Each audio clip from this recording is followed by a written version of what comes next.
Buxoroda voyaga yetmagan 16 yoshli yigit va 17 yoshli qizning to'yi bo'lib o'tdi. Surxondaryoda 15 yashar qizini yerga bergan ona jarimaga tortildi.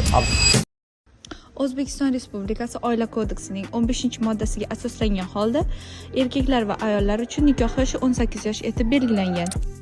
Uzrli sabablar bo'lganida, ya'ni homiladorlik, bola tug'ilishi, voyaga yetmagan shaxsning to'liq holatda layoqatsiz deb e'lon qilinishi, nikohga kirish xohlovchilarning iltimosiga ko'ra tuman shahar hokimligi tomonidan nikoh yoshi kamida 1 yilga kamaytirib berilishi mumkin.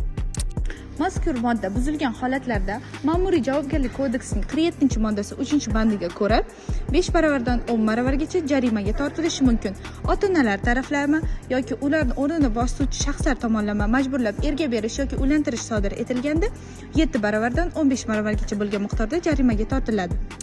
Mazkur jinoyat qaytadan sodir etilganda Jinoyat kodeksining 125-moddasi 1-bandiga ko'ra 20 baravardan 30 baravargacha jarima yoxud 240 soatgacha majburiy jamoa ishlari yoki 1 yilgacha axloq tuzatish ishlari bilan jazolanadi.